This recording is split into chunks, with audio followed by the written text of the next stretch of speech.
Hello students. तो आज की वीडियो में हम कैलोरीमेट्री के बारे में डिस्कस करेंगे। तो इसके प्रीवियस जिसमें हमने टेम्परेचर स्केल की बात की, हीट की बात की, थर्मल एक्सपेंशन की बात की, that is all known as thermometry. तो कैलोरीमेट्री क्या है? जब कोई बॉडी जो हाई टेम्परेचर पे है और कोई बॉडी लो टेम्परेचर पे है, तो उनको जब कांटेक्ट में लेके आया जाएगा तो हाई टेम्परेचर वाली बॉडी से हीट ट्रांसफ़र हो जाएगी लो टेम्परेचर वाली बॉडी में, और कोई भी हीट लॉस नहीं होएगी, हीट का लूज़ नहीं होएगा एटमॉस्फेयर की तरफ। तो हीट जो बॉडी जितनी ये लूज़ करेगी उतनी ही ये वाली बॉडी हीट गेन करेगी। Heat lose equal to heat gain. तो कैलोरीमेट्री की डेफिनेशन पढ़ लेते हैं। Calorimetry is defined as heat transfer from a body at higher temperature to a body at lower temperature, provided there is no loss of heat to the atmosphere.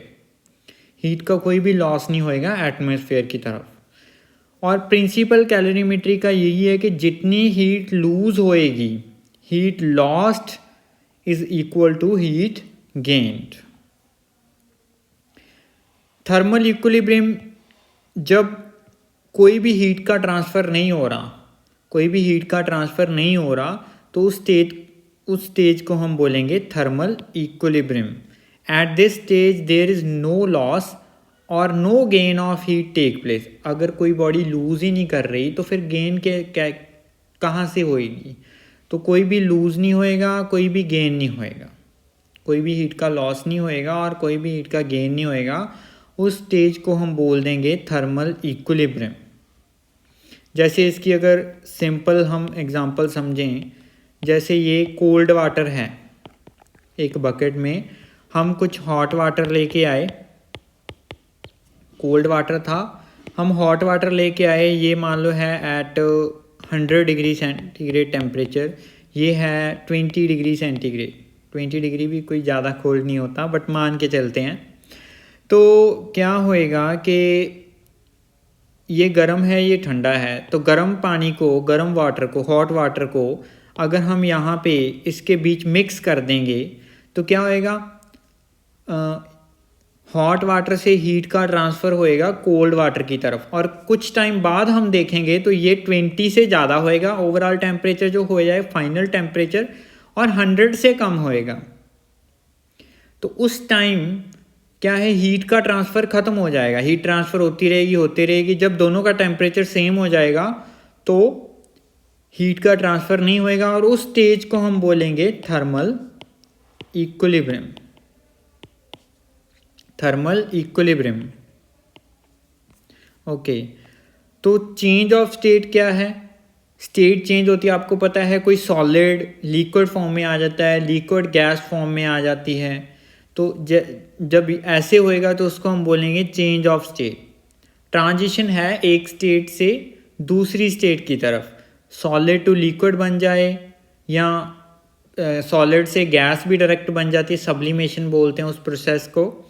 और liquid से gas बन जाए, gas से liquid बन जाए, solid से कोई और देख ही लिया लिक्विड बन जाए, तो उसको हम बोलेंगे चेंज ऑफ स्टेट। जब कोई चीज़ सॉलिड से लिक्विड की तरफ जाती है, जैसे यहाँ पे मैं वाटर की ही बात लेके चल रहा हूँ, सॉलिड आइस है और लिक्विड फॉर्म में हम वाटर बोल देते हैं, तो उसको हम बोलते हैं मेल्टिंग। जब लिक्विड वाटर से वो सॉलिड की तरफ जाए, आइस बन जाए, उसको हम बोलते हैं फ्यूज़न। जब वो लिक्विड टू वेपर जाए, मीन्स पानी था उसकी वेपर बन गए, स्टीम, तो उस प्रोसेस को हम बोलते हैं वेपराइजेशन। तो यहाँ पे एक ग्राफ है, इस ग्राफ से हम 2-3 कॉन्सेप्ट देखेंगे। एक तो डेफिनेशन देखेंगे मेल्टिंग एंड बॉइलिंग की। मान लो कोई सॉलिड फॉर्म में वाटर था, यहाँ पे टेम्परेचर -10 डिग्री सेंटीग्रेड लगा लो, बिलो ज़ीरो। तो क्या किया हमने, ये अभी सॉलिड फॉर्म में है, हमने टेम्परेचर इंक्रीज़, यहाँ पे टाइम नहीं है, टेम्परेचर बोल दो, सॉरी टाइम है यहाँ पे, टेम्परेचर वाई एक्सिस पे है और टाइम यहाँ पे। क्या हीट देते जाएंगे तो टाइम बढ़ता जाएगा, टेम्परेचर भी बढ़ता जाएगा। तो हमने इसको हीट करना शुरू कर दिया, तो जब इसका टेम्परेचर 0 डिग्री सेंटीग्रेड हो गया तो यहाँ पे क्या है, आइस है एट 0 डिग्री सेंटीग्रेड। तो आइस को फिर हीट करते गए एट कांस्टेंट टेम्परेचर, पहले बनेगा उससे 0 डिग्री सेंटीग्रेड पे बनेगा हमारे पास वाटर। 0 डिग्री सेंटीग्रेड से वाटर बन गया। पहली बात तो यहाँ पे मेल्टिंग हो रही है, बताया था आइस से वाटर बनेगा, मीन सॉलिड से लिक्विड आ रहे हैं तो उसको बोलेंगे मेल्टिंग। तो इस रीजन में हमारे पास आइस भी है, यहाँ पे आके कंप्लीट वाटर बन जाएगा, बट इस रीजन में हमारे पास आइस और वाटर का मिक्सचर है।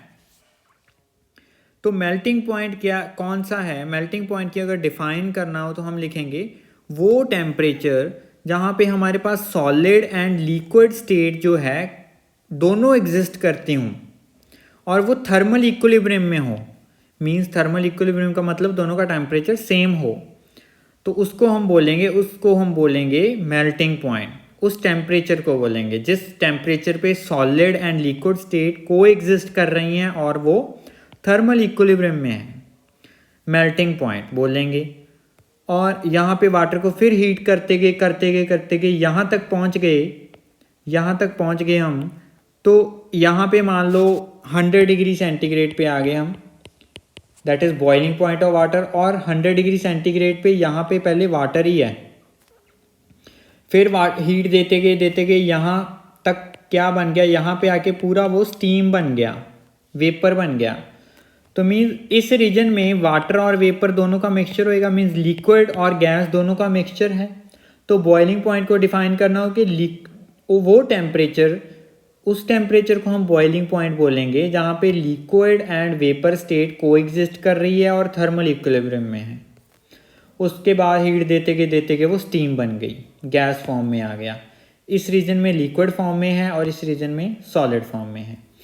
तो इससे एक चीज़ और आई, देखो हम हीट दे रहे हैं इस रीजन में, पहले सारे को रेज कर लेते हैं।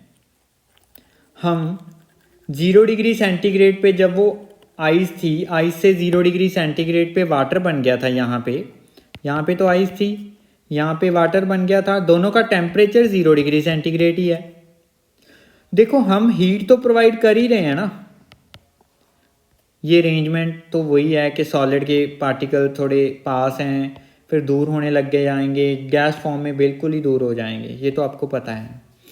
देखो इस रीजन में हम हीट तो प्रोवाइड कर ही रहे हैं, पर उसका टेम्परेचर यहाँ पे भी 0 था, यहाँ पे भी 0 है, टेम्परेचर इंक्रीज नहीं हो रहा, बट हीट जो है, हीट प्रोवाइड कर रहे हैं, हीट क्या कर रही है, उसकी स्टेट चेंज कर रही है। टेम्परेचर इंक्रीज नहीं हो रहा, टेम्परेचर कांस्टेंट ही है, हीट जो हम प्रोवाइड कर रहे हैं वो उसकी स्टेट चेंज कर रही है, उसको सॉलिड से लिक्विड फॉर्म में लेके आ रही है। और यहाँ पे भी सेम ही बात है, यहाँ पे वाटर था 100 डिग्री सेंटीग्रेड पे और यहाँ पे 100 डिग्री सेंटीग्रेड पे हमारी स्टीम बन गई गैस फॉर्म में। यहाँ पे भी हीट तो प्रोवाइड कर ही रहे हैं, बट टेम्परेचर चेंज नहीं हो रहा, टेम्परेचर कांस्टेंट है, यहाँ पे सिर्फ स्टेट चेंज हो रही है। मीन्स वो लिक्विड से अभी गैस की तरफ जा रहा है। तो अगर हम टेम्परेचर की सेंस में देखें, हमें तो पता ही नहीं चलेगा 0 डिग्री सेंटीग्रेड पे, हमें तो लगेगा कि उसका टेम्परेचर चेंज नहीं हो रहा अगर हम फील ना करें उसको, तो हीट नहीं दे रहे, बट एक्चुअल में हम हीट दे रहे हैं। तो इस हीट का नाम होता है लेटेंट हीट, इस हीट का नाम होता है लेटेंट हीट। लेटेंट का मतलब है छिपी हुई, हिडन।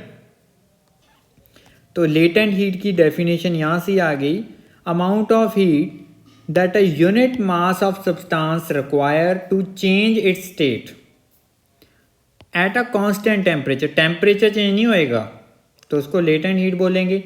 देखो अगर वो सॉलिड से लिक्विड की फॉर्म में आ रहा है तो उसको हम बोलेंगे लेटेंट हीट ऑफ फ्यूजन, और अगर वो लिक्विड से गैस की तरफ जा रहा है उसको हम बोलेंगे latent heat of vaporisation. Latent heat of fusion क्या है, टेम्परेचर कांस्टेंट रहना चाहिए बट वो सॉलिड टू लिक्विड चेंज हो रहा है।